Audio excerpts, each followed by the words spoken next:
Sveiki, Gediminas Paplauskas, tie, kas stebi mano kanalą.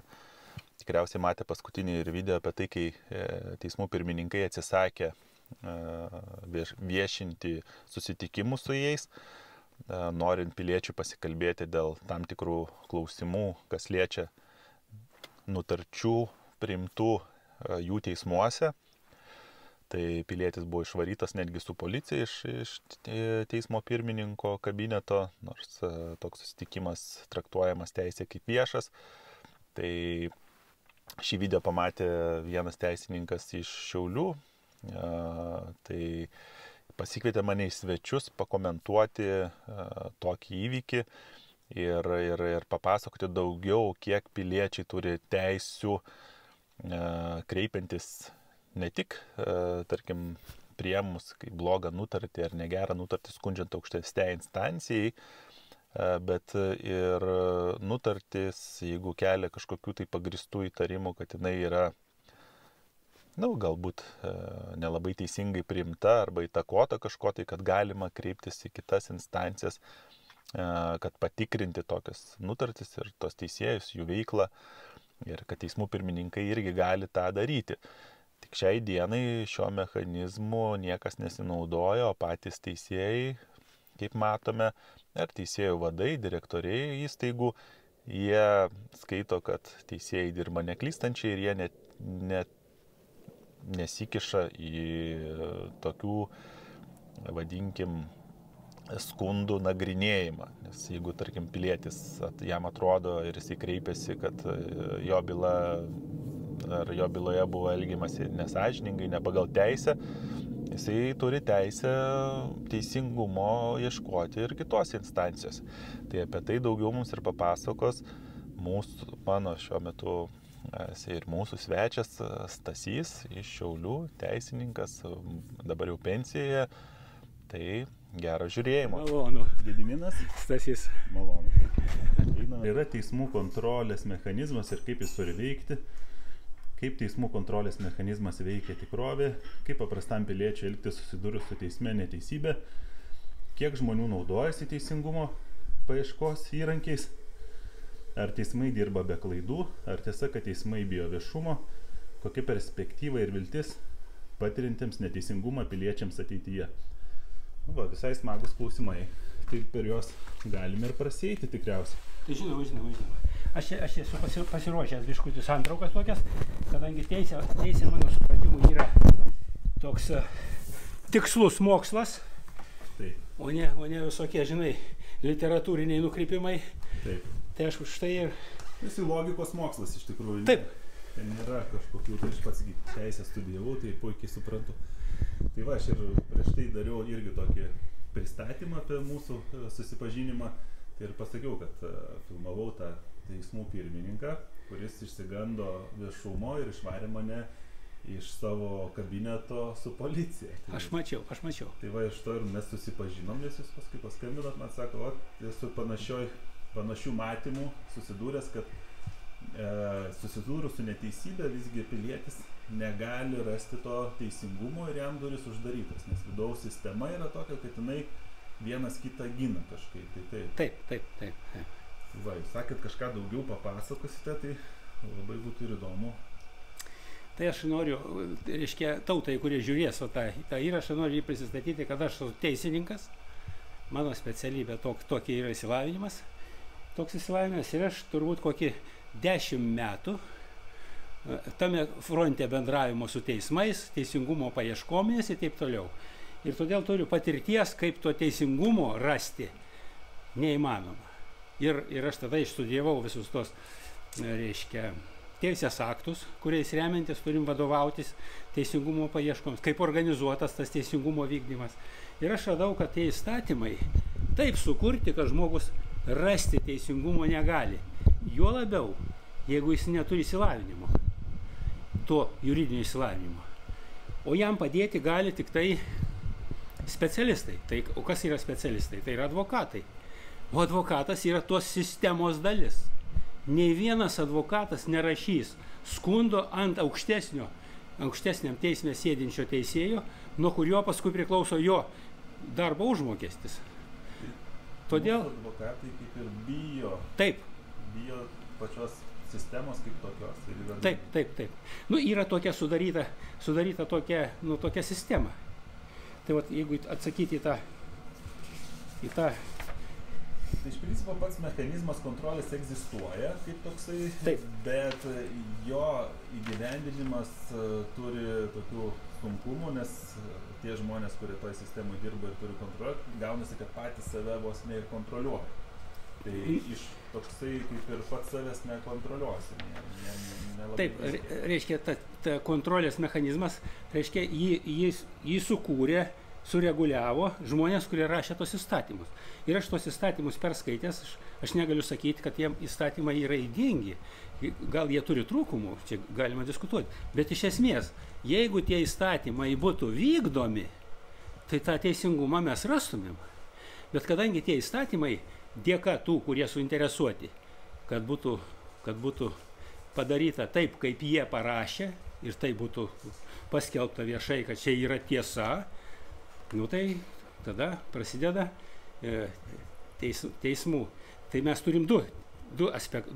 Dviem įstatymais vadovaujamės teisingumo siekdami.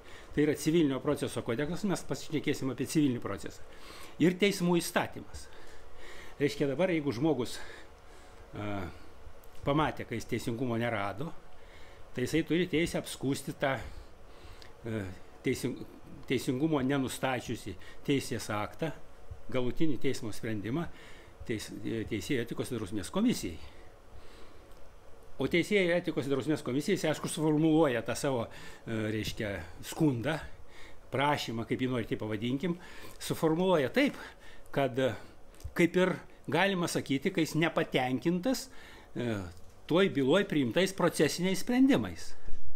Bet procesinius sprendimus pagal civilinį proceso kodeksą patikrina ta institucinė tvarka. Pirmos apylinkės teismas priėmė sprendimą, tą sprendimą patikrino apygardos teismas ir nustatė, kad jis nieko nepažeidė ir sprendimas neskundžiamas ir viskas įsiteisė. Bendroji tvarko yra taip. Pirma instancija, antra ir tas aukščiausias teismas, jeigu jau čia labai kažkas tai tau blogai ekskusis, bet iš tikrųjų mes žinom, kad tie procesai ir brangus. Jokios abejonės. Ir dažnai būna praktikoje ir pačiam yra tekę susidurti, kad jeigu dabar ir gydingai padarė, kad, tarkim, Klaipėdos mieste tiek pirma instancija, tiek antra yra šalia pastatai ir mes žinom Švogirių krašte, kad vieni su kitais kuo puikiausiai bendrauja ir dažnai būna pirmos instancijos teismo sprendimo, kolegos net nekvešionuoja, surašo vėl tą patį ir dažnai apeliacijos net nelaimi dėl to, kad yra tam tikras žmogiškas faktorius, kad netingi dirbti. Nu, šiaip tingėjimas dirbti.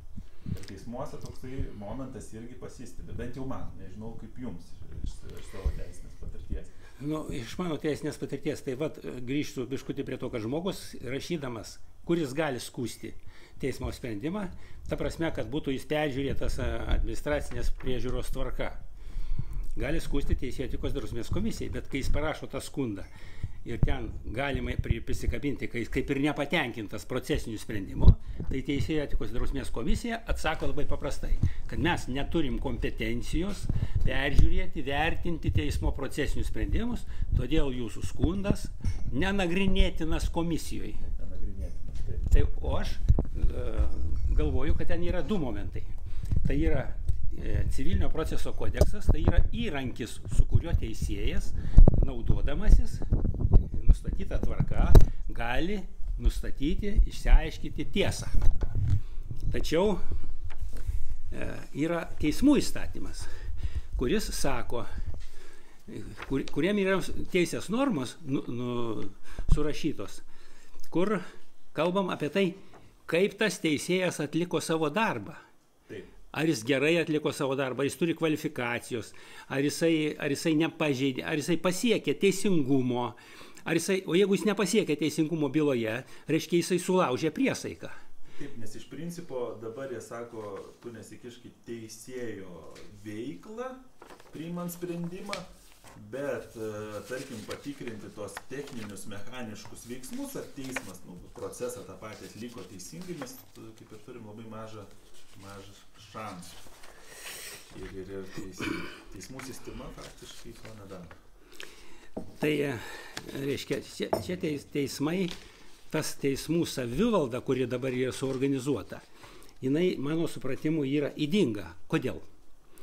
Reiškia, teismų savivaldos institucijos yra, trys, sakysim taip. Teisėjų etikos drausmės komisija, teisėjų taryba ir teisėjų garbės teismas. Dabar pagal tos galiojančius įstatymus, teismų įstatymas nustato, kad teisėjų taryba ten gali jos kompetenciją išdėstyta, ką jinai gali daryti, kaip jinai formuluojama, ką jinai daro. Tai va teismų įstatyme yra parašyta, taip, 120 straipsnis, teisėjo tarybos kompetencija. Ir 9 papunktis sako, slaptu balsavimu renka ir skiria teisėjų etikos ir drausmės komisijos narius, teisėjus.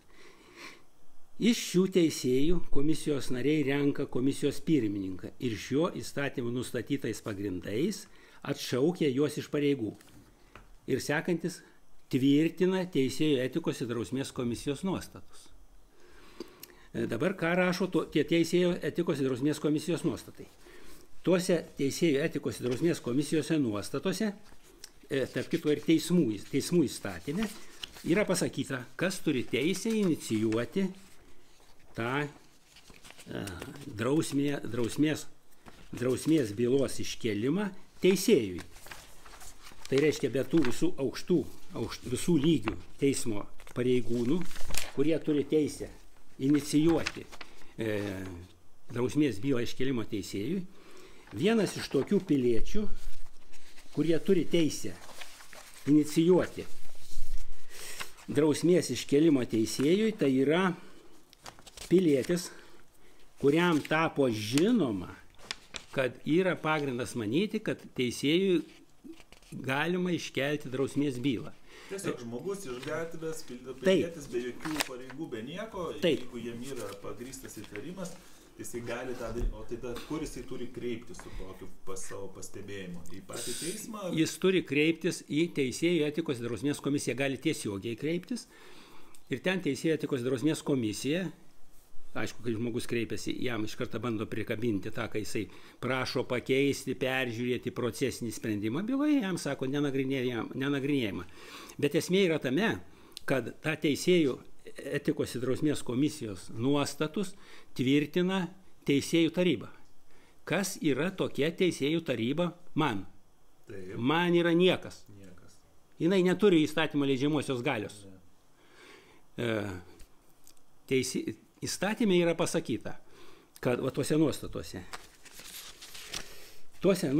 teisėjų etikos ir drausmės komisijos nuostatuose yra pasakyta, kad komisija savo veikloje vadovaujasi Lietuvos Respublikos konstitucija, teismų įstatymų, kitais įstatymais bei teisės aktais ir šiais nuostatais. Tai dabar teisėjų taryba patvirtina tuos nuostatus ir čia yra, reiškia, surašyti įstatymai, kuriais jį vadovaujasi. Ir šiais nuostatais, man labai patinka, paskutinis 51 straipsnis, kur sako, komisijos priimti sprendimai neskundžiami. Matot, kaip gaunasi? Reiškia, neįstatyminis organas priima sprendimą, kur aš kaip pilietis esu apribotas ieškoti teisingumo. Tai gaunasi taip, aš tai žiūriu, kad jeigu aš nukentėjau nuo teismų ir nuo teisėjų, aš einu pas juos kreiptis pagalbos, o jie turi savo vidaus taisyklės, kurios net nėra, vadinkim taip, įstatymas, taisyklės, kažkokios nuostatos, jomis remdamis apsigina save. Apsigina save ir pasako, kad jų sprendimas neskundžiamas. Tai, o dabar iš praktikos dažniausiai taip ir būna, nes aš nesu girdėjęs, kad kažkoks ten teisėjas apart labai žymių, ryškių situacijų, kad būtų kažkaip ten uždrausmintas ar kažkaip tai išmestas ar dar kažką. Dažniausiai tasgi neįvyksta. Ar net neįvyksta. Tai, kadangi aš, kaip jau sakiau pradžiai pokalbio, aš turiu tos patirties, aš domėjausi, aiškinausi įstatymus, tikrinau juos, ką aš suprantu, ko aš nesuprantu, rašiau laiškus į tas visas institucijas. Tam reiškia, prie ankstesnės patirties aš turėjau dadėti dar savo reiškia, darbo. Metus laiko rašiau tos raštus pagal visas tas taisyklės, kaip nustato įstatymai, tie dabar galiojantis, ir visur gavau neigiamus atsakymus. Tai aš galėjau tai padaryti, kadangi aš turiu išsilavinimą. Jeigu aš to įsilavinimą turėčiau, tai būtų pasakytas duris uždarytas ir čia nešnekėk daugiau. Bet toliau pagal tos teismų įstatymo straipsnius, kur yra minima, ką turi teisę daryti teisėjų taryba ir teismų garbės teismas, tai reiškia, kai teisėjų etikos ir drausmės komisija man, eiliniam piliečiui, pasako, kad čia jūs ne to prašot ir mes nekompetentingi. Ne eiliniui pataisysiu su tinkamu dar išsilavinimu. Nu, nesvarbu, kas aš toks esu, bet man pasako tą patį, ką pasakytų kiekvienam. Va. Tai tada ta drausmės komisija, kai į ją kreipiasi teismo, kuriame dirba teisėjas, aukštesnio teismo ten, teisėjų tarybos narys ar kas nors, tai tada teisėjo drausmės etikos komisija, kuri susideda iš 7 žmonių, 4 skiria teisėjų tarybą, teisėjus, 3 visuomenės atstovus, 2 prezidentas ir 1 Seimo pirmininkas. Tai ta komisija nusprendžia, kad yra pagrindas nagrinėti, reiškia iškelti drausmės bylą teisėjui, ir tada ta jau iškelta byla keliauja į teisėjų tarybą. Teisėjų taryba nagrinėja, teisėjas tada turi teisę parašyti atsiliepimą, ginčyti ir taip toliau, kokius kodekso straipsnius, teisėjų etikos drausmės kodekso straipsnius pažeidė, kokius teismų įstatymo straipsnius pažeidė. Ir ten jie sprendžia, kad yra pagrindas ar nėra pagrindas. Yra pagrindas apkaltyti teisėją ir jam skirti drausminę nuobaudą. Tai dabar teisėjas, kuris nesutinka, o tas teisėjas, kuris patenka į tą jau reiškia, kaip aš suprantu, patenka į tą sukūrį, tai yra toks, kuris turi savo nuomonę, yra savarankiškas, jisai nori vadovautis įstatymais, bet neįtinka aukščiausiai stovinčiam teismo pareigūnam. Tai reiškia, jam reikia parodyti jo vietą. Aha, tai mechanizmas, kaip išmesti teisėją. Veikia nuostabiai. Veikia nuostabiai, bet tik tais veikia tuomet, kai visas teismas draugės susitarė, kad jisai netinkamas tas teisėjas, arba faktiškai, jeigu mūsų sistema yra neklystanti, kaip mes matome, tai neklystantis, kuris pamato klaidas kažkokias, iš karto išmeta, nes jisai mato klaidas. Taip gaunasi, kad teismas apsisaugos. Ne, aš sakyčiau taip, galėčiau patraktuoti šitą jūsų mintį. Reiškia, kas daro politiką teismų sistemui? Tai yra aukšti teismų sistemos pareigūnai. Pradėkime nuo apygardos teismo, apeliacinio teismo, aukščiausiojo teismo, administracinio teismo pareigūnai. Tai jie daro politiką.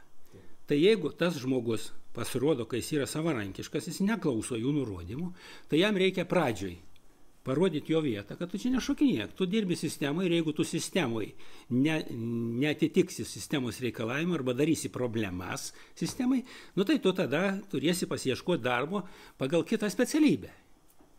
Aš turiu tokį pavyzdį, perskaičiau aukščiausiojo teismo nutartis yra. Ir aš ją galėsiu papasakoti. Tarp kitko apie Klaipėdos kažkokį tai teismą. Kadangi ten teisėja, kadangi ten kalbama apie teisėją, bet duomenys nuasmeninti, tai aš negaliu pasakyti, kas ten ta teisėja, bet aš iš to, ką aš perskaičiau aukščiausiojo teismo toj nutarty, tai aš supratau, kad reiškia teisėjų taryba nusprendė, kad vis tik tai pagristai iškelta drausmės byla tai teisėjai. Ta teisėja nesutinka, bet tai tada teismų įstatymas leidžia teisėjų tarybos sprendimą skųsti aukščiausiam teismui. Reiškia, pilietis skųsti negali. Pagal tą patį įstatymą, teismų įstatymą, teisėjas, kai vyksta vidinės įsiaiškinimas, santykių aiškinimasis, jis gali skųsti. Bet dabar teisėjų taryba kas sudaro? Sudaro pagal pareigas 3 aukščiausiojo vyriausio administracinio teismo ir apeliacinio teismo teisėjai pirmininkai, toliau apygardos teismų pirmininkai. Žodžiu, visa viršūnėlė sudaro teisėjų taryba. Ir jinai nusprendžia, kad teisėja pažeidė teisėjų etikos kodeksą. Gerai. Teisėja nesutinka. Jinai sako, kad aš nepažeidžiau, rašo argumentus taip toliau. kad aš viską padariau taip. Tai dabar toj byloj juokingiausia yra tai, kad aukščiausias teismas išnagrinėja, teisėja matyti yra raštinga, protinga ir turi savo poziciją. Ir jin, nagrinėdama konkrečią bylą, vadovaujasi įstatymais, bet nesutinka su Klaipėdos apygardos teismo pozicija. Vienas iki nesutinka, tie ją pataiso, kažkas apskundė, žinai, jin priėmė sprendimą, kad tu, sako, tu neteisingai padarėjai, jai vėl atsiuntė atgal, žinai, procedūra vyksta pagal procesą. Tai aukščiausias teismas nagrinėdamas jos skundą, neranda ką padaryti. Kaip dabar apkalti tą teisėją, kad vis tik tai jinai pažeidė tą teisėjų etikos ir drausmės kodeksą. Ir jie apkaltina tuo, kad teisėja, spręsdama šitą reikalą, vadovavosi ne teismų praktika, kurią suformulavo Klaipėdos apygardos teismas, bet pasivadovavo Panevėžio apygardos teismo suformuota praktika. Tai reiškia, man dabar kyla klausimas, tai teismų praktika turi kažkokias kategorijas, lygius, reiškia, ta gera praktika, o ta negera. Įdomi labai. Ir kaip ten toliau baigėsi, aš nežinau šitą dalyką. Bet toliau, mąstant apie tai, reiškia, kaip ir čia šitoje vietoje viskas, jau skųsti nieko nebegalima. Aukščiausias teismas išnagrinėjo ir to. Bet kaip bebūtų, piliečiai iš vis neturi jokių faktiškai teisių, nors Taip. yra palei konstituciją savininkai šitos įstaigos, teigėjai, tikrieji savininkai, o tie, kas tarnauja, nes galim prilyginti teismus tarnautojams, tarnautojų statusu, jie turi uždarą savo koloniją tokią, klaną gal kaip kiti įsireikštų ir jame puikiai ko gyvena. Ir vat, pavyzdžiui, kaip mano situacija ir kitose, kai ateini pas viešą asmenį, teismo pirmininkas yra viešas asmuo, jo susitikimo laikas su visuomenė yra viešas kalendorius, nes yra kiekvienas tarnautojas užimantis direktoriaus lygio pareigas, turi pareigą prisimti pas save palei grafiką, susitikti su piliečiais, su žmonėm, su interesantais. Tai mano situacijos bijojo ir viešumo, ir su policija mane išvarė, kur aš tik norėjau iš tikrųjų nesikišti į teismų veiklą, bet aš pakalbėti apie jau priimtą nutartį ir apie jos, kaip jūs sakote, tas techninės dalis, ar teisėjo kompetencijos užtenka, ar ten dar kažką, aš turėjau tokią teisę, vadinkim taip. Bet, kaip matome, tai ką jūs sakot ir mano situacija, jinai kaip ir patvirtina, kad yra klanas, kuris labai interesuotai save gina nuo visuomenės, nuo piliečių, nuo viešumo to pačio, kas keišiausia yra, nes teismas ir viešumas man kaip ir sinonimai turėtų būti, šiaip. Va šitą situaciją, kaip aš matau šitą situaciją, reiškia kalbėti apie tai, kad teisėjas blogai atliko savo darbą, momentas ateina tada, kai teisėjas jau priėmė galutinį neskundžiamą sprendimą byloje, procesinį sprendimą byloje. Jeigu anksčiau bandysim kalbėti apie teisėjo, jis atliko darbą, netliko, kaip ten... Nėra darbo, kaip ir statyboje, tu gali tikrinti kokybę, pastatė ir nepastačiau, ir patikrinkim, ar cemento įdėjai tinkamą kiekį, ar gal tik smėlį įdėjai, ar man pamatas nesugrius, ar ten plytos nesugrius. Tai yra techninė kontrolė, net bet kokioje veikloje, ar tai tu bulkutės kepsi, ar statysi namą. Dabar šiuo atveju teisėjas pastatė teisingumą ir mes negalim patikrinti, ar ten tiek cemento tam teisingume, ar tiek, ar teisingos proporcijos, ar teisingai jisai padarė tą savo darbą. Mes tos galimybės neturim. Taip. Praktiškai neturim. Tai pagal tuos įstatymus, pagal teismų įstatymą yra toks 3 straipsnis. Aš jį čia turiu jums pacituoti, gerbiami žiūrovai ir klausytojai, nes čia yra svarbu. Taip, teismų įstatymas, čia taryba, teismų įstatymas. Tai tas 3 straipsnis šneka apie tą teisėjų nepriklausomumo principą. Nors aš čia turėjau pasidėjęs. Taip. Mes teisėjai ta nepriklausomybė turi turėti tik tam tikroje aprėptyje, jinai negali būti absoliuti, nes jeigu tu akivaizdžiai, sakau, kaip aš lyginu tą pavyzdį ir mėginau teismo pirmininkui parodyti, jeigu prisisiosi į mišinį, statydamas namą, čia akivaizdus kaip brokas, klaida arba tyčinis kenkimas ir tu turi turėti teisę apsiginti nuo tokio veiksmo. Ne tik statyboje, bet ir teisme. Tai vat Lietuvos Respublikos, čia man atsakė Šiaulių apygardos teismo. Į kokią užklausą čia? Aš turėjau raštus, rašiau jiem ten, dėl to teisingumo, kad neįvykdyta, aš manau, kad byloje neįvykdytas teisingumas, sulaužytos priesaikos teisėjų, 6 teisėjų, kurie nagrinėjo bylą, 2 Šiaulių apylinkės teismo teisėjai, aš pavardės noriu paminėti, aš juos paminėsiu vėliau. Va, tai reiškia, žiūrėkit, jie man atsako, reiškia, teismo pirmininko pavedimu, man atsako civilinių bylų skyriaus pirmininkė Vida Stasiūnienė. Tai jinai rašo, Lietuvos Respublikos teismų įstatymo 3 straipsnėje nustatyta, kad teisėjai vykdytami teisingumą. Dabar labai ypatingai svarbu, va ta savoka, vykdydami teisingumą. Yra nepriklausomi nuo proceso dalyvių, teismų administracijos, kitų teisėjų, valstybės valdžios institucijų pareigūnų bei kitų asmenų. Teisėjams negali būti daromas joks politinis, ekonominis, psichologinis, socialinis spaudimas ar kitoks neteisėtas veiksmas, kuris galėtų turėti įtakos jų priimamiems sprendimams. Tai dabar... Vyksta procesas, netrukdykim jam. Taip, netrukdykim. Dabar mano supratimu, ir čia teisės aktuose yra parašyta, kad koks laikas yra byloje, kai teisėjas vykdo teisingumą. Tai yra vykdo teisingumą nuo tada, kai jisai pradeda dirbti su byla, ir baigia bylą įsiteisėjusių teismo sprendimą. Tai vadinasi, aš visiškai sutinku su tuo ir labai protingi žmonės rašė šitą, kad tuo momentu šitam procese niekas neturi teisės kištis.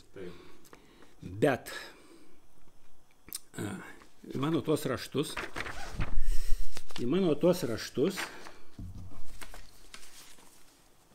Bet jūs, kada kreipėtės, jūs nenorėjote kištis į tą, būtent, jūs tik norėjote jau, vadinkim, atlikti techninės kontrolės principą, jeigu taip žiūrėtume. Kai aš jau kreipiausi dėl to, kad byloje, kurioje aš esu šalis, kita šalis yra Ignitis, o aš esu atsakovas. Reiškia, Ignitis yra stiprioji šalis. Ir teismai palaiko jų pusę, jų poziciją Igničio, jo. Čia palaukit, tas pats Ignitis, kur neseniai nuskambėjo skandalui su tom dividendais. Taip, tas pats Ignitis. Ir teismai palaiko. Ir jos palaiko. Dabar šitoj byloj, kodėl aš sakau, kad kuo aš grindžiu, kad teisingumas neįvykdytas toj byloj. Tuo, kad toj byloj yra rašytiniai įrodymai, kurie apsprendžia tikrąją padėtį. Kaip ten yra, kokie įrodymai, kas ten vyksta. Tai vis tik tenkino Igničio, reiškia, ieškinį, aš apskundžiu. Tai Ignitis buvo ieškovas? Ieškovas, taip. Aha, ir kuo jis ieškojo? Jis ieškojo, kad aš skolingas jam už nesunaudotą dujų kiekį. Aš įrodau, kad aš nenaudojau. Aš negyvenau tam name, kur čia dabar mes sėdim. Taip. Iš vis negyvenau 20 metų. Taip. Ir aš turiu įrodymus, viską. Bet nieks tai nežiūri. Tai va, tada aš kreipiausi į teismo pirmininką, jis ten pagal teismų įstatymą turi teisę inicijuoti neeilinį teisėjo darbo patikrinimą. Ir aš prašau, kai jisai, pasinaudodams įstatymų suteiktos teisės, tai yra teismų įstatymo tam tikrais straipsniais, kad jisai inicijuotų tą patikrinimą. Tai man teisėja Vida Stasiūnienė atsakė taip, kaip aš pacitavau. Ta byla, apie kurią aš kalbu, yra baigta prieš 3 metus. Tada aš kreipiuosi į Teisėjų etikos ir drausmės komisiją. Sakau, prašau pradėti tyrimą ir nustatyti, dėl kokių priežasčių teisėjai, vis tik aš jį susirasiu tą savo špargalką ir pasakysiu, kas čia per teisėjai tokius protingus sprendimus priiminėja. Kreipiuosi į Teisėjų etikos ir drausmės komisiją ir prašau, kad pradėtų drausmės bylą tiem teisėjam, kurie neįvykdė teisingumą toj byloj. Aš susirasiu to jų pavardės ir paminėsiu. Va. Jūs galėtume daug detalizuoti, bet tiksliai, jeigu ginčas... Žinoma. Kad būtų kontekstas aiškus tada to ginčo. Nes vis tiek, vadinkim taip, komunalinių paslaugų teikėjas yra irgi prilyginamas viešam, kaip ir asmeniui. Jisai negali neteikti žmonėms paslaugos, negali atsisakyti, jisai kaip kad privatus verslas, jisai privalo teikti paslaugas, jisai privalo teikti sąžiningai ir garbingai. Taip. Tai aš kreipiuosi į tą teisėjų etikos ir drausmės komisiją. Dėl nutarties teismo? Ne dėl nutarties. Aš kreipiuosi dėl to, kad toj byloje 6 teisėjai, 4 iš apygardos, iš apylinkės teismo ir 2 ir 4 iš apygardos teismo teisėjai neįvykdė teisingumo, sulaužė priesaiką, pažeidė teisėjų etikos ir drausmės komisijos, teisėjų drausmės ir etikos komisijos, teisėjų etikos kodekso normas, tuo pačiu konstitucijas neįvykdė. Ir aš prašau ištirti, dėl kokių priežasčių toj byloj neatliktas teisingumas. Man tą patį teisėjų etikos ir drausmės komisijos pirmininkė Sigita Jokimaitė, jinai yra aukščiausio teismo teisėja, jinai atsako tais pačiais žodžiais, ką parašė man ir Stasiūnienė, kad čia yra kaip ir procesiniai sprendimai, kuriuos jūs norite skusti. Nors aš turiu pasakyti, nei vienam savo rašte nepaminėjau, kad aš nepatenkintas kokiu nors procesiniu sprendimu. Aš nepatenkintas, kaip teisėjai atliko savo darbą. Ir jeigu jūs nustatysit, kad teisėjai neteisingai, nekokybiškai atliko darbą savo, neįvykdė teisingumą, kas yra jų pareiga, jie prisiekė vykdyti teisingumą. Jie neįvykdė savo priesaikos, jie sulaužė priesaiką. Tai tada, aišku, savaime, kad kils pasiekmes ir tiem procesiniam sprendimam. Bet kol nėra to nustatyta, kad jie sulaužė, tai nėra ko kalbėti apie procesinių sprendimų neteisėtumą. Tai tuomet prikuotas teismų įstatymo 3 straipsnis, kai aš nekalbu apie procesinių sprendimų kažkokių tai...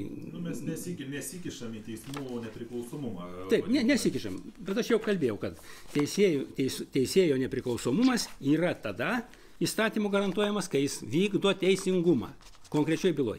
Bet tada grįžkim prie tos jūsų gerą mintis, reiškia prie to, kad man kilo klausimas, o kada teisėjas vykdo teisingumą? Nu, jūsų supratimu. Ar jisai vykdo teisingumą tada, kai jis gavo bylą ir ją užbaigė, kaip aš suprantu, kaip įstatymas rašo? Ar jisai vykdo teisingumą nuo to laiko, kai jis įsidarbino teisėjų ir kol išėjo į pensiją? Aha. Tai reiškia, kaip jie dabar traktuoja, tai čia būtent va taip ir aiškina jie, kad teisėjas visą tą laiką yra pilietis vykdantis teisingumą, apie kurio darbo kokybę kalbėti net negalima. Nesvarbu, kreivos sienos pamatas prasmuko į griovį, mes nematome to ir negalime kalbėti, nedaug dievė pasakysi, kad karalius nuogas. Nu jo. Taip. Ir tokius paaiškinimus, atsakymus duoda, kas čia tokie? Čia duoda etikos ir drausmės komisija. Kokie čia teisėjai, labai įdomu. Labai įdomu, gerai. Taip, man atsakė. Garbės lentą reikėtų tokį įsitraukti dėl... Teisėjų etikos, to aš turiu čia Reiškia, teisėjų etikos ir drausmės komisija sudaro Lietuvos aukščiausiojo teismo teisėja Sigita Jokimaitė, Teisėjų etikos ir drausmės komisijos pirmininkė, Lietuvos apeliacinio teismo teisėja Jolanta Čepukienė, Lietuvos vyriausio administracinio teismo teisėja Veslava Ruskan, Vilniaus miesto apylinkės teismo teisėja Urmila Valiukienė, Lietuvos Respublikos prezidento paskirtas visuomenės atstovas Tomas Berkmanas, Lietuvos Respublikos prezidento paskirtas visuomenės atstovas Liudas Ramanauskas ir Lietuvos Respublikos Seimo pirmininkės paskirtas atstovas Snieguolė Matulienė. Tai aš kreipiausi į tą komisiją, gavau atsakymą, kad viskas čia kaip ir gerai. Tada Viskas gerai kas būtent? Viskas gerai, ta prasme, kad nenagrinėtinas mano skundas dėl to, kad jūs ten prašote peržiūrėti procesinius sprendimus, ko mes neturim teisės vertinti ir čia būtų kišimasis į teismų nepriklausomumą. Tai piliečio prašymas jau tikrų ekspertų, vadinkim, patikrinti, ar teismas, aš vėl statybos terminais naudosius, nes tai esu statybos sektoriaus, tinkamą kiekį cemento į mišinį įpylėje, sako, mes nebesikišim į tą dalyką. Taip, jiem kaip ir atrodo, nesvarbu, kiek primaišys ten ko, jau traukinys nuvažiavo, tai jiems neįdomu. Tai tada aš suprantu tas visas biurokratinės taisyklės, kokias ten vyksta. Bet tada klausimas, jie gal patys nesupranta. Ar pavyzdžiui, traktuoti, nes aš kartais irgi man kyla klausimas, ir kaip aš pas teismo pirmininką lankiausi to filmavimo ir jisai vengia to viešumo, man kartais gal jisai toks kvailas ir nesupranta, bet aš kaip prisiminiau, kokie sunkus egzaminai yra, koks sunkus mokslas yra, kad tu ten kad gautum teisininkų išsilavinimą ir teisėjas, kad taptum ar advokatu, tikrai reikalinga išlavinti savo protą. Tai tokių dalykų kaip ir turėtų žinoti jie, nes dabar toksai kaip ta durnius, atsiprašau liaudiškai tariant, įjungia durnelį, mes nesuprantam, apie ką jie čia kalba. Aš suprantu, kaip čia yra, aš išsiaiškinau tą situaciją. Reiškia, aš giliai įsitikinęs, kad teisme, taip pat ir prokuratūroje, dirba protingi išsilavinę žmonės. Ir jie, jeigu priima kažkokį tai, tokį sprendimą, tai aš tada galvoju, o kodėl? Kodėl tas žmogus, save gerbiantis, tokį sprendimą priėmė? Tai kito varianto nėra, kaip kažkas paprašė arba padarė įtaką jam, kad būtų toks sprendimas, nes reikalingas toks rezultatas, kurį jis priėmė. Kito varianto nėra. Pavok cemento. Taip. Jisai vagęs cementą ir tada nesigauna rezultatas. Tada logiškai. Todėl aš, galvodamas, kad ten tuose teisėjų etikos ir drausmės komisijoje galbūt ten tie aukščiausio teismo teisėja Sigita Jokimaitė gal ir tiem nariam net neparodė to skundą, atrašė ir viskas ramu. Gali variantas. Tai aš tada tą savo skundą įsiunčiau kiekvienam tos komisijos nariui. Atskirai, asmeniškai ir paprašiau atsakyti man į mano iškeltą klausimą. Tai niekas iš tų 4 teisėjų, kurie yra, neatsakė. Tie visuomenės atstovai su manim bandė kalbėtis. Jie bandė kalbėtis, jie taip žmoniškai, viską tvarkingai, bet kaip jie suprato, ko aš klausiu, ko aš noriu, jie iš karto pamiršo, kad tarėmės, kad bus pokalbis. Jie nebekelia ragelio. Jie pradėjo ignoruoti. Tai aš supratau, kad tas tų visuomenės atstovų dalyvavimas teisėjų etikos ir drausmės komisijos darbe yra grinai simbolinis, tai yra toks fasado elementas, kuriuo remiantis galima sakyti, žiūrėkit, visuomenės atstovai dalyvauja ir mes čia, žiūrėkit, ir jie pritarė. Bet jie neturi visi nulis kompetencijos. Jie nulis kompetencijos, bet kad priimti mano skundą nagrinėti komisijoje, jie prabalsavo, kad neatitinka reikalą. Tai aš jiems sakau, paaiškinkit man, kaip jūs motyvuojate tą savo sprendimą. Taip, turi tada būti motyvuotas atsakymas. Motyvuotas, bet jo nėra. Niekas neatsakė. Niekas su manim. Ir neaiškinam, kodėl. Paaiškino kodėl. Kadangi teismų įstatymas nustato, kad mes negalim kištis į teisėjo nepriklausomumo principą, nepadaryti įtakos, kuris galėtų pakeisti, ten įtakoti procesinį sprendimą. Vėl yra tą patį. Bet ašgi kalbu apie teismo sprendimą, kur jau įsiteisės 100 kartų. 3 metai galiojantis jisai. Ir nieko ten pakeisti nebeįmanoma. O jie man pasakoja, kad jie negali tirti teisėjo veiklos, kadangi tai būtų kišimasis. Tai aš ir nesuprantu, man niekas nepaaiškino, kaip galima kištis į teisėjo procesinių sprendimų į procesinę veiklą ir įtakuoti jo procesinius sprendimus, kuriuos jis priėmė prieš 3 metus. Niekas neaiškina. Tai išvada tokia, teismai dirba be klaidų. Nes jų nėra tiesiog. Jų nėra, jų nebūna, kaip ir pas mumis medikai dirba irgi be klaidų. žmonės tiesiog miršta nuo lygų, bet ne dėl medikų klaidų. Taip. Yra toks juokas. Nu, teismų reiškia klaidas teoriniam variante taiso aukščiau stovintis teismas. Bet tas aukščiau stovintis teismas, jeigu tos klaidos neištaisė, bet aš negaliu gyventi vis tiek su ta neteisybė, tai reiškia, viskas, aš jau turiu susitaikyti, nusilenkti ir sakyti, nu, tokia Dievo valia. Taip. Bet aš nelabai tikintis, ir netikiu Dievo valia, aš noriu išsiaiškyti, kodėl neįvykdytas teisingumas, kas atsakingi ir kokie jam pritaikyti atsakomybė. Nu, gal šiandien yra tradicijas Lietuvoje, reiškia, kad niekas nesilaiko to savo priesaikos. Čia, nu, ką ten? Toks teorinis klausimas, tas priesaikos laikymas. Taip tikriausiai dabar gaunasi. Taip gaunasi. Tai aš tada, kadangi jau čia sprendimai neskundžiami, Teisėjų etikos ir drausmės komisijos sprendimai neskundžiami, aš tada parašau raštą Teisėjų tarybai. Ir vėl išdėstau tuos savo prašymus, prašau atsakyti. Teisėjų taryba man jau nesako, kad, reiškia, jūs čia, kad jūsų reikalavimas prieštarauja ten tai teisėjų etikos, teisėjų nepriklausomumo principui ir taip toliau pagal tą trečią įstatymą. Jie sako, kad jums jau atsakyta, ir daugiau mes jums nieko pridėti negalim. Tai tada galvoju, nu gal vėl tas pats variantas, reiškia, teisėjų taryba susideda iš 17 asmenų, ten aukščiausiai teismo pareigūnai sėdi toj teisėjų tarybai. Tai aš vėl kiekvienam parašau raštą, kiekvienam asmeniškai ir užduodu klausimą tą patį. Ta patį klausimą aš jiem užduodu ir prašau išaiškyti, kaip galima padaryti įtaką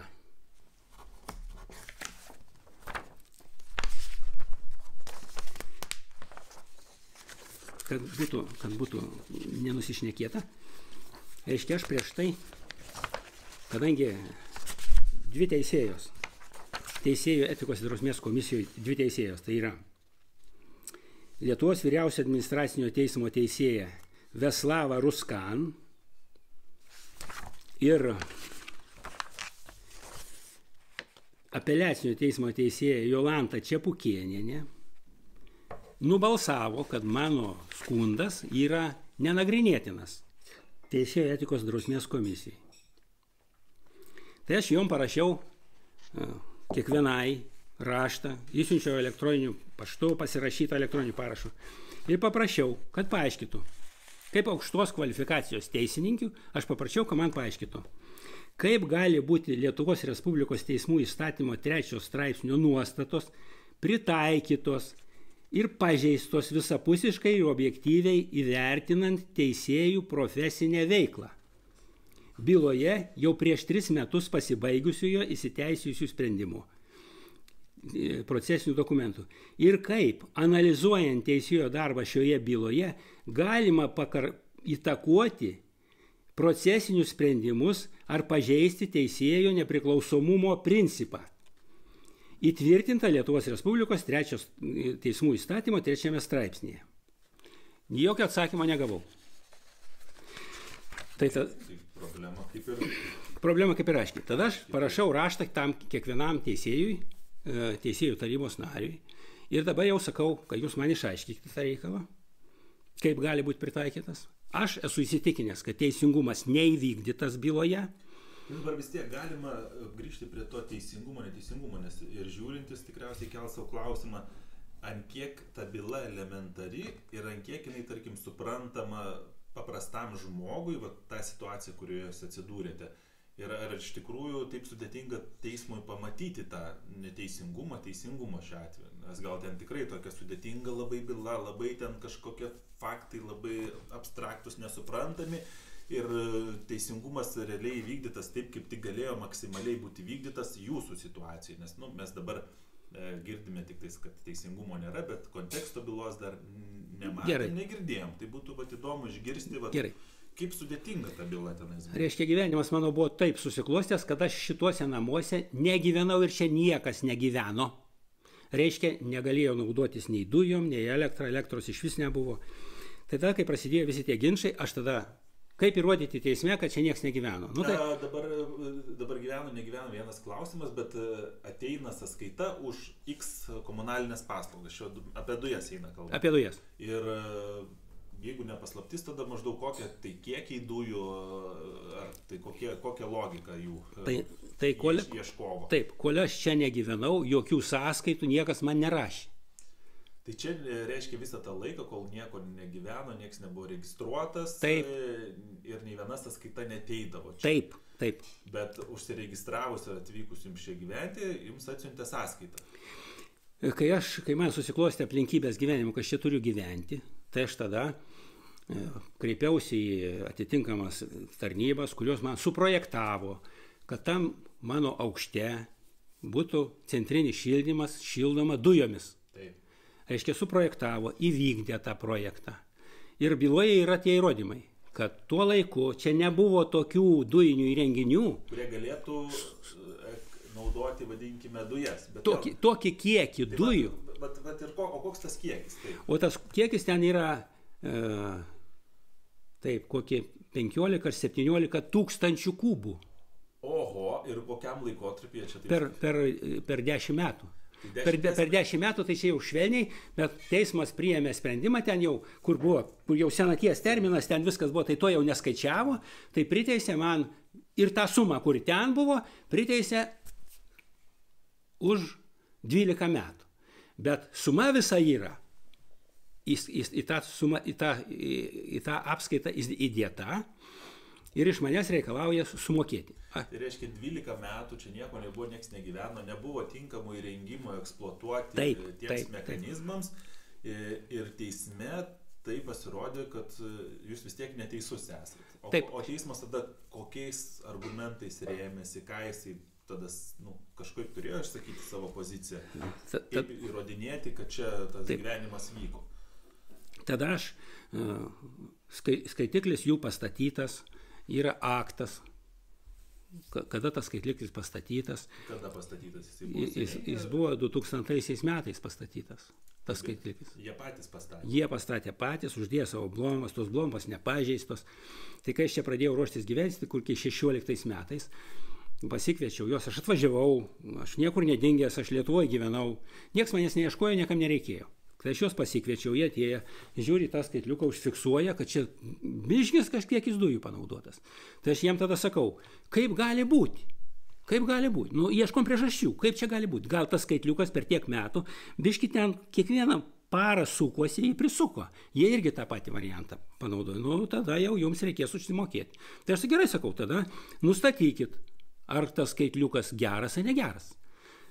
Tada po metų aš juos vėl pasikviečiu. Čia vėl nieks negyvena. Po metų pasikviečiu, jie užfiksuoja vėl savo dokumentuose, kad skaitliklis nepasisuko nei pusę kubo.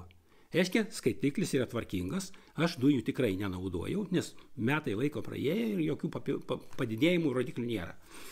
Aš ir pats galvoju, kaip čia gali būti. Teismo posėdžio metu aš dašuto man paklausti, o kaip tas skaitiklis ten atsirado, jeigu aš čia negyvenau. Tai pasirodo, kad surašė tą aktą, pakeitė tą skaitiklį ir jį kažkas pasirašė. Akivaizdžiai, kad ten ne mano parašas. Aš tą sakau teisėjai Valiuškieniai, Šiaulių apygardos apylinkės teismo teisėjai, kurie nagrinėjo bylą. Sakau, kiek akivaizdu, kad čia ne mano rankraštis, ne mano pavardė parašyta, ne mano ranka ir ne mano parašas. Teismas ekspertizės neužsakė parašo? Teismas neužsakė, bet aš tai įsivaizduoju, kad čia suprantama savaime, kur ten padirbta kas nors, pritraukta, tai gali abejoti, žinai, čia ne specialistas negali suprasti, bet čia akivaizdžiai. Taip pasiklausė, nieko man nesakė, jokių pretenzijų arba pastabų. Tai reiškia, pastatant skaitiklį nebuvo antros šalies perimant skaitiklį ir jo rodiklį? Taip. Tai reiškia, jie pastatė, vienašališkai suformavo ir dar neaišku, gal ten jau iš karto buvo su 17 tūkstančių... Taip, aš apie ką ir šneku. Tai reiškia, įrodymų apčiuopiamų jokių nėra ir teismas netgi išsakant jūsų pastabą, kad tai ne jūsų parašas ir net neužsakė ekspertizės, kad teisingumu, nes logiškai būtų, aš būčiau teisėjas, sakyčiau, reikia ekspertizės, jeigu kyla ginčas ir abejonė dėl to ir vadinkim, baigiam tą ginčą, bet taip. Klausau toliau. Tai aš tada, kai jau tą sprendimą priėmė ir parašė, kad teismas vertina, kad šalis vis tik yra pasirašiusios tą skaitiklio priėmimo perdavimo aktą, sumontavimo aktą. Net kai šalis ir sako, kad nesirašė. Taip, net kai šalis sako, kad nesirašė ir akivaizdžiai matosi, kad tai ne jo raštas, aš tada apskundžiu apygardos teismui. Apygardos teisme ten dalyvauja, reiškia, irgi labai įsilavinę ir protingi žmonės.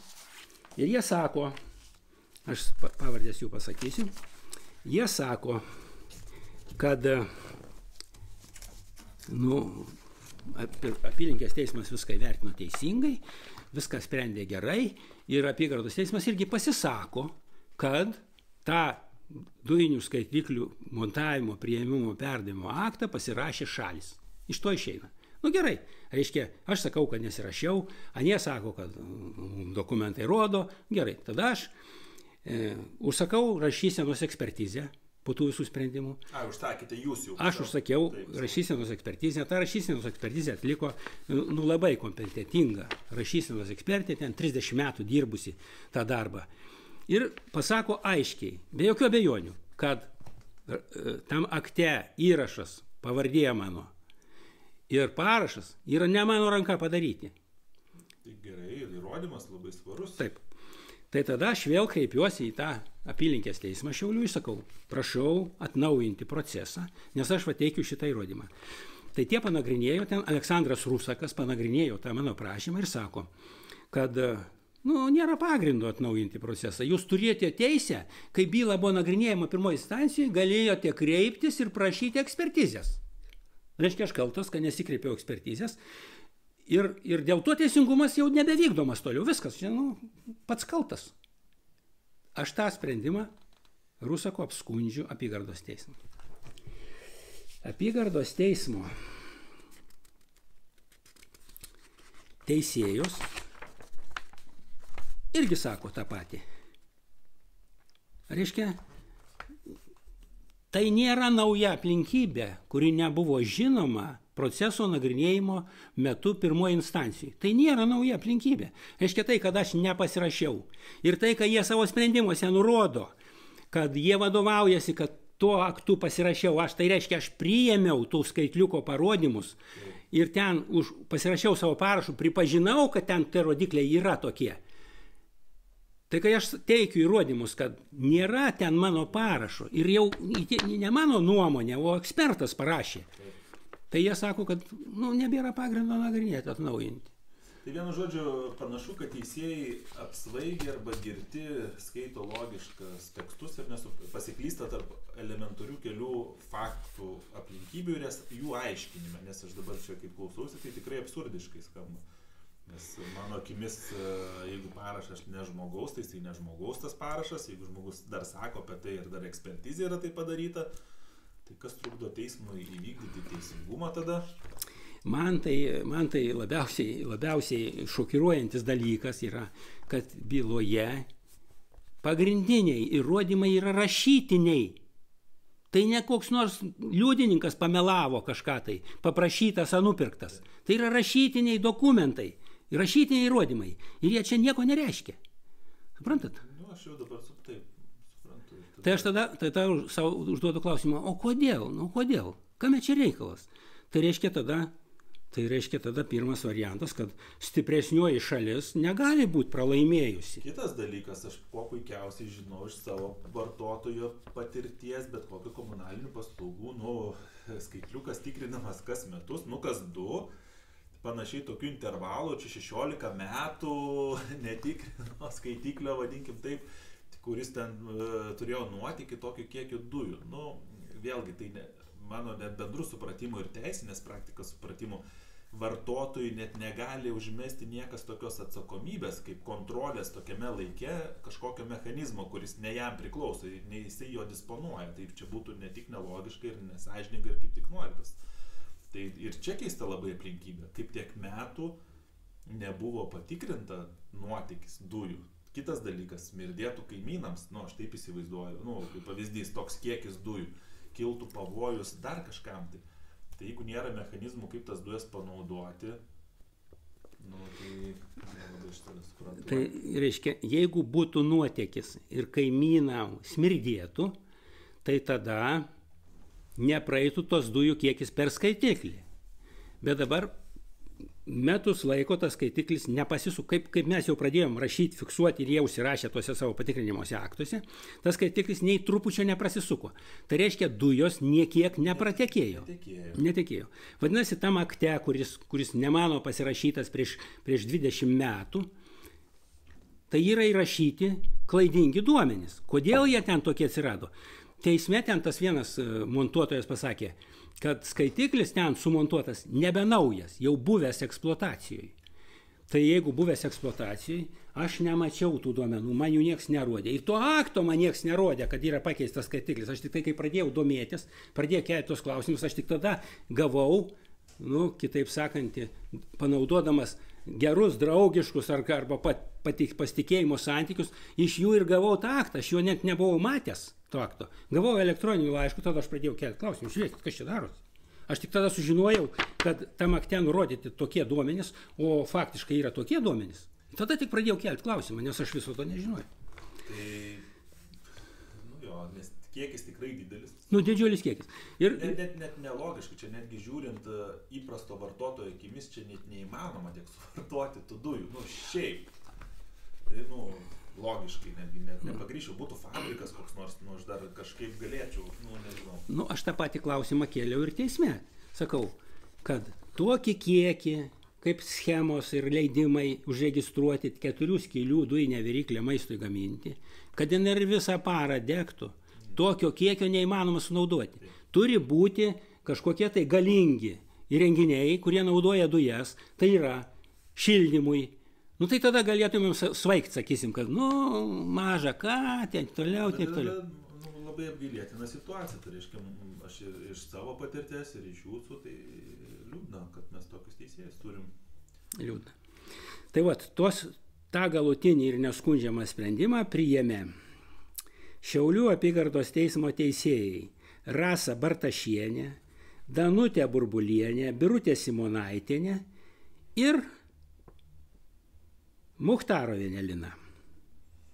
Tai aš tada ir parašiau, kad prašau išsiaiškyti, ar tie teisėjai, kodėl jie neįvykdė teisingumo ir sulaužė priesaiką, pritaikyti jam drausminę atsakomybę. Gerai, ar mes turime dar paskutinį instanciją, šitoje mes išsiaiškinom, kokie yra tie kreipimosi mechanizmai, supratome, kad kreipiamės faktiškai patį teismą ieškodami to teisingumo, nors realiai, jeigu jie patys suklydo, jie nesprendžia savo klaidų. Vienokiai matosi, kad dėl tingėjimo dirbti daugumoje, nes jau yra vienas kolega priėmęs ten nutartį ir sprendimą, kam čia man vadinkim, gaišti savo laiką ir taisyti tą kolegą. Nenoriu aš to daryti, tai greičiausiai yra ir iš tos prizmės, iš kitos prizmės jo varnas varnui akies nekerta, bet dar mes turim dar kažkokią instanciją, kur kreiptis, gal galima būtų į patį prezidentą kreiptis, gal tą video siūsti dar kažką, nes šiuo atveju yra netgi galbūt gramatinė klaida, vedant duomenis skaitliuko seno, kas teoriškai galėtų būti.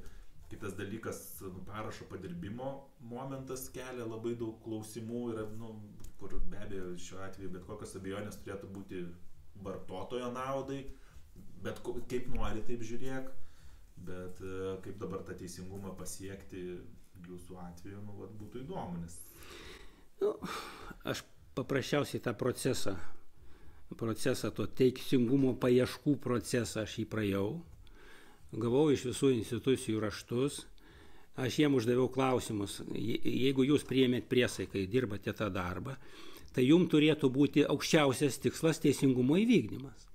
Ir jeigu aš keliu klausimą, kad teisingumo nėra, tai jūs atlikit tyrimą ir pasakykit man, kad tu čia prisvaigęs, teisingumas yra įvykdytas ir aš paprašiau tos visos teisėjų tarybos, kai jūs man parašykit, jeigu jūs manot, jūs specialistai geresni negu aš, tai jūs man parašykit, kad byloje teisingumas yra įvykdytas, jūsų reikalavimai yra neteisėti, ir pasirašykit. Tai jie neatsakė niekas man į tai. Nie žodžių. O kita vertus, kaip jūs jau pradžiai pokalbio sakėt, jie yra vieši asmenys. Aš neprašau procesinių paaiškinimų. Aš jų prašau kaip viešų asmenių, kaip pareigūnų, paaiškinti man konkrečius dalykus, kodėl neįvykdytas teisingumas. Taip, ir jie turėtų aiškinti, ir mano supratimu, jūsų atvejais, kaip ir mano ten atvejais ar kiti, jis vis tiek čia susijęs su bendro, kaip vadinkim, viešo intereso gynimo dalinai, nes komunalinės paslaugos, mes girdim ir dabar skandaluose skendo ir Ignitis, ir tie patys Amber Gridas, kur užgrobė žmonių žemės yra ir visiškai, nes, pavyzdžiui, dujininkai, Amber Gridas, kur aptarnauja visą, vadinkim, ūkį dujų, kaip jie man buvo irgi išreiškė vienamą situacijų, kad jie čia tik tarpininkauja, per juos tik eina dujos, bet jie užgrobė daugelių žmonių žemės yra ir visiškai nemokamai. Nu, nieko nemoka, nei dotacijų, nei išmokų, nei nieko. Tiesiog eina jų tie vamzdžiai ir jie išnaudoja, vadinkim, savininkus savo tinklams eksploatuoti, o dar kitų atvejų vartotoją dar kitaip skriaudžia. Tai teismo pozicija pasirinkti ginti, nu, vadinkim, tą monstrą, nu, labai keista iš tikrųjų, ir nepilietiška, ir tikrai antikonstituciška šiuo atveju. Tai kadangi teismams aukščiausia vertybė yra apginti savo ramybę, savo prestižą, juk jeigu jie sako, kad mes visus teisingai viską padarėm, teisingumas įvykdytas, tai reiškia, kad jie gerai dirba. Jeigu jie pripažins, kad teisingumas neįvykdytas, tai reikia atsakomybę taikyti. O kadangi atsakomybės nėra, niekas negali pareikalauti atsakomybės. Tai koks tada galutinį, koks pareigūnas galėtų, tarkim, išspręsti šitą klausimą, ar kiek piliečiai ir pilietinė visuomenė galėtų per kurią vietą daryti spaudimą, kad tai būtų išspręsta. Nes, tarkim, aš suprantu, kad būtų sprendžiamas tik jūsų asmeninis, nu, galim taip žiūrėti, o čia žmogus nukentėjo, va dabar skundžiasi visiems ir dėl savo asmeninės problemos, ko čia kvaršini visiems galvas. Bet iš tikrųjų didelis dėkui, kad jūs tai darot, nes tą turi daryti bet kuris susiduria neteisybė, nes ta kiekvienas šapelis atneštas į visuomenės tą indą, vadinkim taip, jis įduoda pokytį visiems. Ir reikia ginti kraštinį, tai mums reikia tos pagalbos ir iš visuomenės, ir galbūt kažkas žino iš klausytojų, gal klausosi teisėjai, advokatai ir kažkas tai, kur galima būtų gal bendrą kažkokį papildomą skundą surašyti, gal jeigu advokatai dar parašų pridėtų papildomai, gal tai svorio turėtų, gal prezidentas galėtų realizuoti tokią situaciją, nes jisai šiaip kaip ir yra teisingumo ašis, nu, aukščiausias pareigūnas teisingumo, vadinkim, tas svertuose, tai gal ir į tenais vertėtų nusiųsti gal ir šitą video ar kažkokį kreipimąsi ir spręsti tą problemą. Gerai, jūs pateikėt gerą klausimą. Tai kalbėdamasis su tos teisėtikos drausmės komisijos visuomenės atstovai, su tie, kurie man šnekėjosi, aš jiems sakau, nu, tai jūs kažkaip atsiskaitot prieš savo tos kuratorius, kurie jūs paskyrė čia. Tai man pasakė tiesiai, ne, mums paskyrė ir viskas, ir niekas nesidomi, ką mes čia veikiam. Tai suprantat, reiškia, tas visuomenės atstovas, jokios ataskaitos, jis niekam nesiaiškina, jis paprasčiausiai yra laimingas žmogus, kad jį pasirinko ir jam moka algą dabar tos 4 metus. Tuo ir baigėsi. Bet dabar apie tai, kad sakot, kad reikia kažką tai daryti. Tai aš galvočiau, kad yra daug žmonių Lietuvoje, kurie yra patyrę neteisingumą per teismus. Tai ne visi turi galimybės, ne visi turi žinių, ne visi turi pinigų, kad investuoti į to teisingumo paieškas ir gintis. Tai dabar sakau, kad čia labai nuostabi politinė partija gautųsi, reiškia, iš tų žmonių, kurie visi nukentėję nuo tų teisėsaugos struktūrų. Tai čia būtų tokia politinė partija su interesais asmeniniais, kad jau galėtų šnekėti apie ką. Nu, galų gale gal naujos reikia steigti, bet rasti tokią, prie kurios būtų galima prisijungti su tais, kad tie žmonės galėtų prisijungti prie kažkokios tai įkurtuos ar kuriamos partijos ir savo interesus per tą partiją ginti, tai čia ko gero galėtų. Procesinė tvarka, čia nieko nebeįmanoma padaryti. Parašyti laišką, yra daugybė žmonių rašiusių, prezidentui ten... O koks procesinė, čia nieko nėra, jeigu yra akivaizdus neteisinga nutartis ar dar kažkas, susirinka kolegija, iš tos pačios ten etikos komisijos teisėjo ar dar, aš taip bandau fantazuoti, bet tas aukštesnis organas labai greitai gali susiformuoti ir priimti sprendimą naują, to peržiūrėti ar dar kažką. Čia tikrai nėra, čia labiau politinis toksai, turėtų būti valios atsiradimas, kad jo, čia tikrai neteisinga, tikrai ištaisom. Nes mes matom, kad tos, vadinkim, cemento į tą bylą, nebuvo įpilta. Jo, tikrai, ir neįpylė. Kaip blogai. Gal aiškus, ten kelnių nemau teisėjai, bet toks parodimas, kad ir teismai klysta, ir teisėjai gali klysti, ir statybose klysta žmonės, ir visose profesijose gali, kažkokiai vykti, vadinkim, bet tai priimkime kaip klaidą, o nėra klaidos. Nes nėra nieko baisiau, kaip teismuose teismai, teisėjai apsimeta neklystančiais. Čia nieko baisiau nėra, nes visi kiti klysta visuose srityse, jie jos teisia kiekvieną dieną ir po 1000 bylų už bet kokius ten, daug tų ginčų vyksta pas mumis ir daug yra žmonių nuteisiama savo profesijose, šiaip susitarimuose kažkokiuose, bet teisėjai jie neklysta. Tai čia labai ydingas momentas. Reiškia, tie rašytojai, kurie man atrašė, kad mano skundas dėl to, kad neįvykdytas teisingumas nenagrinėtinas, kadangi negalima kištis į pažeisti teisėjo nepriklausomumo principą, tai aš vertinu kaip nachališkas, akiplėšiškas melas. Visiems, ne man. Visiems. Nes į tą teisėjų etikos drausmės komisiją daug žmonių kreipiasi. Bet jie kreipiasi tuo kampu, kad jie nepatenkinti neteisingų sprendimų. Ir jie sudaro sąlygas jiems atsirašyti, kad čia jūs pageidaujat procesinio sprendimo peržiūrėjimo. O todėl mes neturim nei kompetencijos, nei įgaliojimų nagrinėti kažkokį tai peržiūrėti procesinį sprendimą. Tai tas paprastas būdas, kaip atsikratyti. Atsikratyti. Tai tuo pačiu, jūs sakot, kreiptis kažkur tai. Parašyčiau aš dabar raštą prezidentui, ne? Prezidentas yra garantas, taip toliau. O jisai sakys, aš negaliu kištis, jis tą patį melą pakartos, jis parašys man, kad aš neturiu teisės kištis į teisėjo nepriklausomumą.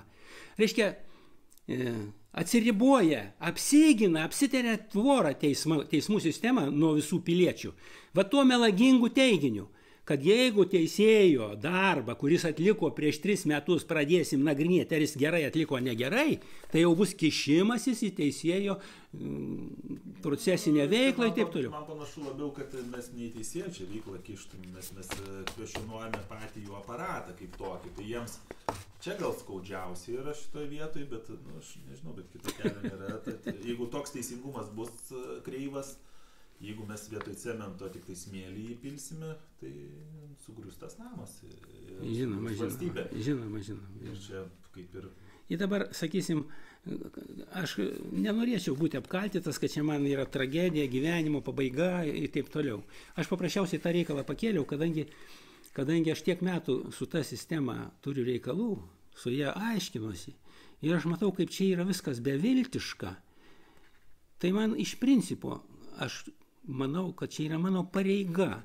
Ir šiandieninis įrašas yra mano pareiga pasakyti žmonėm, nes niekas iki šiol, daugybė teismų sprendimų yra, kur akivaizdžiai matosi, kad teisėjas konkretus neįvykdė teisingumo. Bet gali kokios priežastys, tas neįvykdė, ir kreipiantis, tarkim, į visuomenę, gal į tos pačius teisėjus kreipiantis, ar jie tingi, nes, pavyzdžiui, jūsų situacija, arba ten mano situacija, kur buvo, ten atrodo elementarus, paprasti teisiniai dalykai, ten, pavyzdžiui, sutarties rūšis, ten mano situacijai sumaišė teisėjai sutarčių rūšis, preliminarė su pagrindinė, ir ten aš net studijuodamas aiškiai tas rūšis atskyriau ir ten atitinkamos sankcijos taikomos palei rūšį sutarčių, o teismas to nemato, nesugebėjo atskirti. Jūsų atveju parašo nemato, kad tai ne jūsų, bet čia tie kertiniai tokie blokai logikos, pas mumis ir logikas mokė, ir ten, jeigu logika nesutampa, ten griūna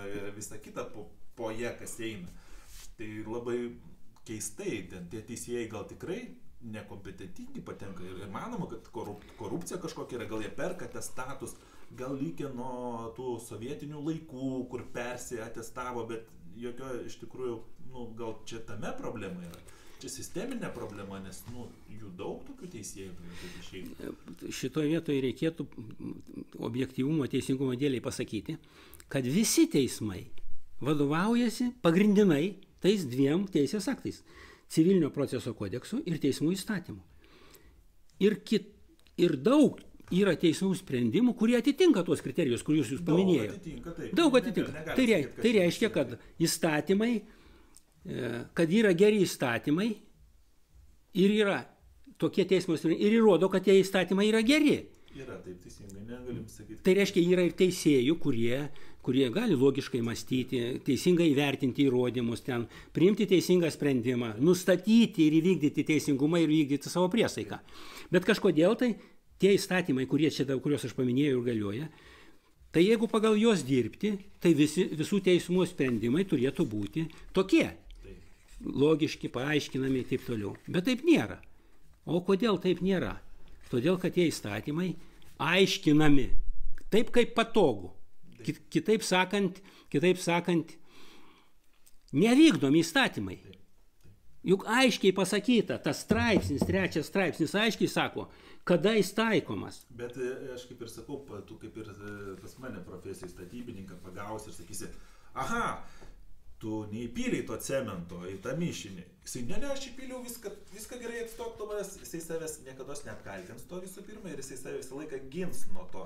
Bet labai keista iš tikrųjų, kad taip, pavyzdžiui, jeigu pasikviesiu aš techninį prižiūrėtoją, jisai tikrai nepameluos ir pasakys, kad čia trūksta, nes vis tiek bendras gėris išsaugoti namą, kad jisai nesugriūtų, yra aukštesnis ir ta klaida, kad yra ginama to silpno, to vadinkim darbuotojo, jinai gali būti priimta kaip jo, jisai save apsaugo, bet kada visa sistema pradeda saugoti tą darbuotoją, tada Maksimos stogai griūna, kur buvo Latvijai pavyzdys. Taip. Ir tada mes turim tragediją. Tai šiuo atveju labai keista, kad pati teisininkų visuomenė labai abejingai žiūri tokias situacijas. Tai, manau, baigiant video, reikėtų kreiptis ir į teisininkų luomą, į advokatus, teisininkus ir visą kitą. Jie tikrai susiduria su tokiom situacijom. Ir būtų gerai nebijoti ir rašyti ir apskūsti tokius dalykus ir rasti mechanizmą iš tikrųjų, kaip neutralizuoti savo tarpę tokius teisininkus, kurie iš tikrųjų griauna teisingumą. Tai manau, gal ir baigime šios dienos. Aš dar norėčiau, pabaigai kažką. Jeigu galim, aš dar norėčiau pasakyti apie tą viešumą. Jo, dėl viešumo teisingai. Teisėjų etikos ir drausmės kodekse yra 11 straipsnis, kuris sako skaidrumas ir viešumas. Sekundėlį. Tai va tam 11 straipsniui yra parašyta užtikrinti, teisėjas čia turi, užtikrinti savo veiksmų ir priimamų sprendimų viešumą, pačiam ir per spaudos atstovus pateikti visuomeniai savo priimtų sprendimų motyvus. Aha. Tai reiškia, aš dabar čia koks pas mumis kokio įstatymo? Teisėjų etikos kodekso 11 straipsnis skaidrumas ir viešumas. Tai reiškia, tas kodekso straipsnis įpareigoja teisėją viešumą. Dabar kaip viešumas natūroje veikia? Tai reiškia tai, kad jie priėmė sprendimą ir paskelbė internete, tai jie jau mano, kad čia viešumas. Neužtenka dar to. Va, tai aš suprantu, kad yra antra dalis viešumo. Tai jeigu teisėjas išanalizavo, specialistas, tai jam paaiškinti, kokiais motyvais, kokie buvo svarbus ir kas nulėmė jo sprendimą, pateikti komentarą. Aš neprašau atsisakyti, ten revizuoti ar dar kokios mano nuomonę priimti. Aš jo prašau pateikti komentarą. Kodėl jūs tą motyvą, tą argumentą, kurį įrašėt į sprendimą, kodėl jūs jį priėmėt, kad jisai yra svarbus ir lemiantis. Jūs man pateikit. Tai va tokia diskusija, aš suprantu, kad būtų viešumas, nes jisai viešai aiškina. Jeigu jisai sąžiningai priėmė, tai jam nieko sudėtingo nėra. Bet jeigu jisai priėmė ir negalės paaiškyti, tai tada jisai ir... Ir jeigu jisai paskui suprato, kad padarė klaidą, jisai ginsis būtinai Taip. Nuo tos savo klaidos padarimo. Bet šiuo atveju jau kolegos neturėtų stoti tai ginti tokio asmens, nes čia yra jau bėda. Tai vat šito straipsnių naudodamasis, aš vienoj byloj kreipiausi į teisėją, prašau man paaiškinti, pakomentuoti savo priimto teismo sprendimo motyvus ir argumentus. Tai man tada rašo, pateikit klausimus raštu. Tai reiškia, nori įsiaiškyti, kur aš galiu jos ten užduoti klausimų tokių, kurie gal bus nelabai malonus. Taip, nemalonus ir aš paantrinsiu iš karto su teismo pirmininkais. Aš irgi užsirašiau iš anksto viešus susitikimus ir mane apkaltino, kad aš neinformavau, kad darysiu įrašą. Nors noriu irgi pabrėžti visiems, kas žiūrės ir į ateitį, į visus susitikimus absoliučiai su tarnautojais ar jiems prilykstančiais asmenimis galite neštis protokolai skirtą įrangą, filmavimo ar garso įrašą darančią. Ją galite daryti slaptai, net neįspėjus, arba iš mandagumo, kaip aš šiuo atveju ilgiausiai eidamas pas teismo pirmininką, įspėjus, kad aš darysiu įrašą. Ta gali daryti, tą laidoja konstitucija, įstatymai ir niekas jums negali pasakyti ne, nes čia jūsų asmens diskrecijoje yra apsiginti save vėliau su įrašu, protokolu, kad nebūtų iškraipyti jūsų žodžiai, ar nebūtumėt apkaltintas, kad atlikote veiksmus, kurie buvo neteisėti. Tai visą tą drąsiai gali daryti. Tai galima į jūsų komentarą sureaguoti. Reiškia tai, kad jūs išdrįsote ateiti pas teismo pirmininką su įrašu, įrašančią įrangą, užsirašęs į priėmimą ir įrašinėti, ką jūs ten kalbėsit. Tai yra labai geras, gražus ir mane sužavėjęs poelgis. Bet ten iš to įrašo, kiek jums buvo leista filmuoti, aš supratau, kad tas teisėjas, teismo pirmininkas, apygardos teismo pirmininkas, kai su juo prašoma diskutuoti apie jo darbą, jisai gali kalbėti, jeigu nebus įrašinėjama. O jeigu bus įrašinėjama, tai jis kalbėti negali. Tai palaukit, ko jūs prašėt paaiškit, kaip jisai su žmona mylisi, ar ką jūs norėjot sužinoti? Jūs norėjot sužinoti teisinius klausimus, kurio kompetencijoje to viršininko žinioje yra. Jis tam ir sėdi. Ir jisai sako, jeigu jūs išjungsite kamerą, tai tada mes galėsim pasikalbėti. Palaukit. Prie ko čia dabar kamera? Aš atėjau ne paslapčių. Aš atėjau su jums padiskutuoti, kai su pareigūnu, ir būk malonus man atsakinėti mano klausimus. Bet jeigu tu neturi kažkuo. Bet ar gali toks teisėjas dirbti teisėjai? Ir dar pirmininku. Jis sistemai tinkamas, už tai ir gali. Jeigu ten būtų konkurencija, žiūrėkit, kas sprendžia, ar teisėjas pakils karjeros laiptais, ar ne? Teisėjų taryba. Jeigu tu teisėjų taryboje neįtikai kažkuo tai, jeigu tu ten turėjai per daug savo nuomonę arba savarankiškas, tai tau padėjo tą grįželį, tai nieks net nesiūlys, kad tu galėtum pakilti. Nes kam tu reikalingas toks su savo nuomonė? Tai man irgi supratimu, tai yra klapčiukas, tai nėra savarankiškai mąstanti asmenybė, nes jeigu yra tikrai savarankiškas laisvas žmogus, kaip aš vadinu, jisai savęs net į tokią poziciją nepasistatytų. Jis tiesiog savo neleistų tokios prabangos, kaip savo reputacijos sumenkinti. Ir dar vieną aš mintį noriu pasakyti. Reiškia, kadangi aš jau stojau į tą kelią viešinimo, tai aš ko gero galėčiau paanalizuoti tas nesąmoningus teismo sprendimus. Tiek, aš suprantu, aš nesu čia mokslininkas, profesoriaus laipsnio neturiu, dar kažko tai, šiek tiek suprantu tą teisę. Tai aš galėčiau paanalizuoti ir pakritikuoti tuos teismo sprendimus. Aš nesakau, kad jų nereikia vykdyti. Jūs dabar kalbate apie teisėjų etikos, būtent sprendimus, kuriems yra atmetami piliečių. Taip. Taip, parodyti, kiek ar veikia, ar neveikia, tai būtų labai puiku. Tai aš neagituoju nieko nevykdyti teismo sprendimo. Tie, kas privalo, jie turi jį vykdyti ir kol jis yra galiojantis, jie privalo. Aš nieko neagituoju. Vykdykit, kas privalo vykdykit. Bet aš kaip pilietis turiu teisę turėti savo nuomonę ir ją pasakyti. Ir aš tą darysiu. Jeigu jūs sutiksite su manim bendrauti ateityje, tai aš ruošiuosi ir... Nebūtinai, tada padarysime antrą laidą, pasakysim visiems, kad bus antra laida apie efektyvumą, vadinkim taip, žmonių, kurie kreipiasi į teisėjų etikos komisiją ir kokios ten vyrauja nutartys, nuotaikos ir kaip dažniausiai baigėsi tie kreipimaisi. Ir maždaug iš tos analizės galėsim pasidaryti sekančią išvadą arba gal papildysim jau šiandieną priimtą mūsų išvadą. Ir dar vieną mintį norėčiau prie šito pokalbio pridėti. Reiškia, visuomeniai yra daug žinomų teismo sprendimų, kuriais akivaizdžiai nenustatyta tiesa. Teisingumas neįvykdytas. Ir man tada kyla klausimas, palaukit. Argi Lietuvoje nėra išsilavinusių, turinčių teorinių žinių, praktinių žinių teisininkų, kurie paimtų ir pakomentuotų tą teismo sprendimą? Bijo.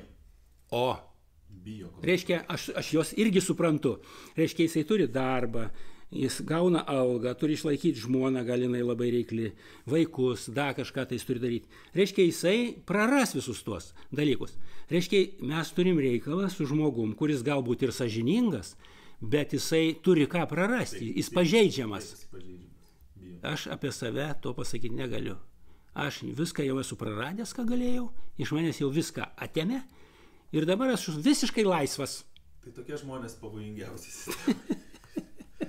Gerai, baigiame tą. Ačiū labai.